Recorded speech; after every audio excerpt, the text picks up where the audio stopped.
Well, it wasn't a mystery that the Lions needed help on the offensive line and they failed to address it in the draft. Let's talk about it. Motor City Sports Talk, we in the building.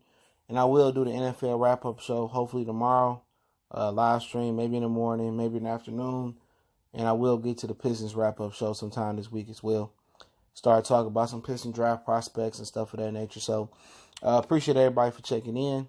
Blessings to everybody out there supporting the channel. And the Lions have a gaping hole at right guard right now.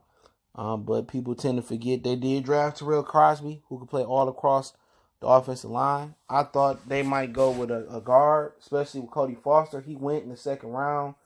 So sometimes you would really like to get to know, in my opinion, I think I would like to get to know, what if, all right, did a player that you wanted, did he go before it got to your pick in the second round or the first round, third round, and maybe you didn't see any value at the position of need because, that was a huge position of need. And not only just because they had a gaping hole at right guard versus TJ Lang, and they obviously feel confident in Terrell Crosby, but once you put Terrell Crosby at right guard, where's the depth at?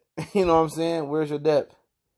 You know what I'm saying? Because Crosby was your contingency plan across the offensive line.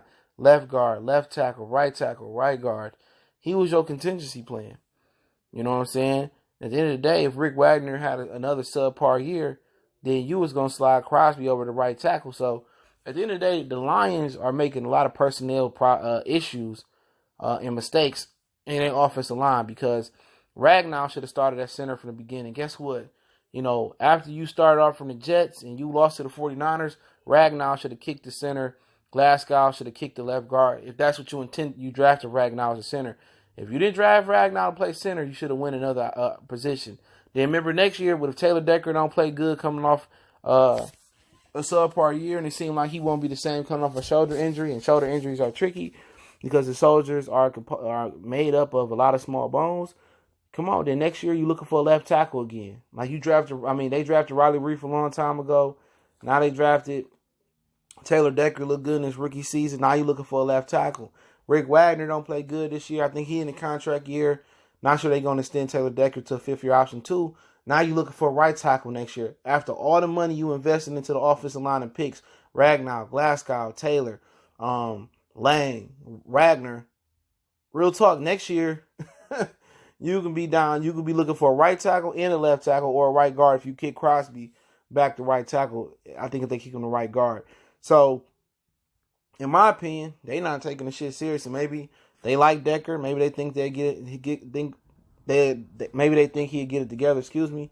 But you all should be prepared for contingency plans. You should have been getting somebody in the 4th, 5th, 6th round to take over for Taylor Decker or take over for either the right guard position in the future or Wagner right tackle position for the future. But once again, they're gonna just throw some shit in there and call it goulash and go out there with the offensive line this year, which everybody should be playing their natural position, man.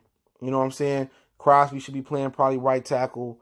They should have found the right guard to play this year, and then Crosby could have rotated and been the contingency playing across the line. Or then if Wagner got hurt, he could have stepped in for Wagner this year or wait till next year. They should have groomed somebody to get ready to take Decker's spot next year.